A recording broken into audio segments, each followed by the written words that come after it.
Tamil Gomathi YouTube சேனலுக்கு அன்போடு வரவேற்கிறேன். இந்த பதிவில் ஒரு மனிதன் ஒரு நாளைக்கு எவ்வளோ தண்ணி குடிக்கலாம் அப்படிங்கிறத பற்றி நம்ம பார்க்க போகிறோம். பொதுவாக எல்லாரும் ஒரு நாளைக்கு 5 லிட்டர் குடிக்கணும், 6 லிட்டர் குடிக்கணும் அப்படின்ற ஒரு பொதுவான கருத்தை எல்லாருக்கும் சொல்ல முடியாது. சிலருக்கு 3 லிட்டர் தேவைப்படலாம், சிலருக்கு 4 லிட்டர் தேவைப்படலாம், சிலருக்கு 2 லிட்டர் மட்டுமே தேவைப்படலாம். அவங்க வாழ்கிற இடம், அவங்க செய்கிற வேலை, அதை பொறுத்து தண்ணியோடைய தேவை மாறுபடும். அப்போது எதை வச்சு இந்த தண்ணி குடிக்கிற அளவை நம்ம நிர்ணயிக்கலாம் அப்படின்னா, தண்ணி தாகம். உங்களுக்கு எவ்வளோ தண்ணி தாகம் இருக்கோ அவ்வளோ தண்ணி குடிக்கணும்.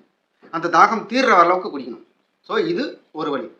இன்னொரு வழி யூரின். உங்களுடைய யூரின் ரெகுலராக போகிற அளவை விட கம்மியாக போகுது அப்படின்னா நீங்கள் தெரிஞ்சுக்கலாம், இன்றைக்கி நீங்கள் குடிக்க வேண்டிய அளவுலேருந்து கம்மியாக தான் தண்ணி குடிச்சிருக்கீங்கன்னு. உங்களுடைய யூரின் சூடாவோ எரிச்சலாவோ அல்லது கொஞ்சம் நிறம் மாறியோ கொஞ்சம் மஞ்சள் சேர்த்து இருக்கிற மாதிரியோ இருந்தது அப்படின்னா நீங்கள் தெரிஞ்சுக்கலாம், இன்றைக்கி நீங்கள் குடிக்க வேண்டிய அளவுலேருந்து கம்மியாக குடிச்சிருக்கீங்க. உங்கள் உடம்புக்கு தேவையான அளவுலேருந்து நீங்கள் கம்மியாக குடிச்சிருக்கீங்க அப்படின்னு நீங்கள் தெரிஞ்சுக்கலாம்.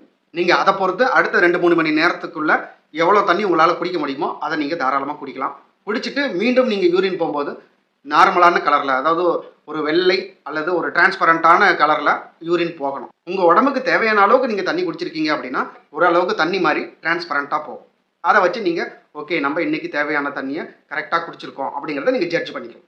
சிலர் ஏசி ரூமில் வேலை செய்வாங்க, சிலர் வெயிலில் வேலை செய்வாங்க. ஸோ வேலை செய்கிற இடம், நம்ம வேலை செய்கிற விதம், இதை பொறுத்து நம்மளுடைய நீர் தேவை அதிகமாக இருக்கும். வெயிலில் வேலை செய்கிறவங்க 3 லிட்டர் 4 லிட்டர்னு கணக்கு வைக்க தேவையில்ல, எவ்வளோ தண்ணி தாகம் இருக்கோ அவ்வளோ குடிக்கலாம்.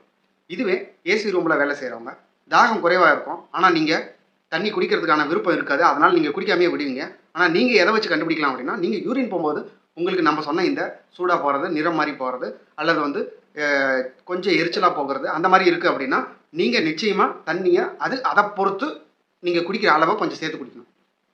தாகம்லாம் இல்லை, தண்ணி குடிக்கவும் விருப்பம் இல்லை, எப்படி குடிக்கிறது அப்படின்னா, உங்களுடைய தண்ணியில் நெல்லிக்காய் இலை அல்லது நெல்லிக்காய் அல்லது ஒரு எலுமிச்சப்பழம், இதில் ஏதாவது ஒன்றை தண்ணியில் போட்டிருக்கீங்க அப்படின்னா அந்த தண்ணியை நீங்கள் குடிக்கும்போது உங்களுக்கு குடிக்க குடிக்க தாகம் அதிகமாகிக்கிட்டே இருக்கும். நீங்கள் உங்கள் உடம்புக்கு தேவையான நீரை தாராளமாக குடிச்சிக்க முடியும்.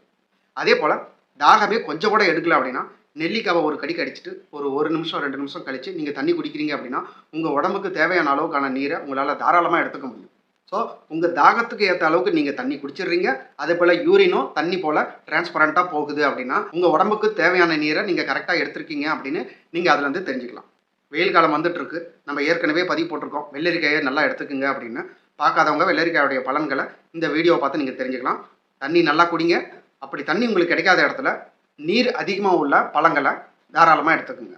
வெள்ளரிக்காய், தர்பூசணி, இந்த மாதிரியான பழங்களை அதிகமாக எடுத்துக்கிட்டிங்கன்னா உங்கள் உடம்புக்கு தேவையான நீரை அந்த பழத்துலேருந்தே உங்கள் உடம்பை எடுத்துக்கும். தண்ணியை பொறுத்து இன்னொரு விஷயம் சொல்லணும் அப்படின்னா, உங்கள் உடம்புக்கு தேவையான அளவுக்கு குடித்தா போதும்.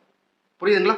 நான் சொன்ன இந்த அறிகுறிகள்லாம் இல்லாமல் யூரின் நல்லா போகுது, தாகம் எடுக்கும்போது நீங்களும் தண்ணி நல்லா குடிக்கிறீங்க அப்படின்னா அது 2.5 லிட்டராக இருந்தாலும் சரி, 3 லிட்டராக இருந்தாலும் சரி, 1.5 லிட்டராக இருந்தாலும் சரி, அதுவே போதுமானது. தண்ணி குடிக்கிறத பொறுத்த வரைக்கும் நீங்கள் தேவைக்கு அதிகமாக குடிக்கணுன்ற எந்த அவசியமும் கிடையாது. 6 லிட்டர் தினமும் குடிச்சாகணும், 5 லிட்டர் தினமும் குடிச்சாகணும், 4 லிட்டர் தினமும் குடிச்சாகணும், அப்படிலாம் எதுவுமே கிடையாது. மருத்துவத்தில் அப்படி ஒன்றே கிடையாது. ஒருத்தருக்கு சொல்கிற ஒரு அட்வைஸு எல்லாருக்கும் பயன்படுற மாதிரி மருத்துவத்தில் இருக்கவே இருக்காது. அதனால் உங்களுடைய தாகம், அதே போல் உங்களுடைய யூரின், இது எப்படி இருக்குது, இது எப்படி போகுது அப்படிங்கிறத பொறுத்து நீங்கள் தண்ணி குடித்தா போதுமானது. மீண்டும் ஒரு நல்ல பதிவில் சந்திப்போம். நன்றி.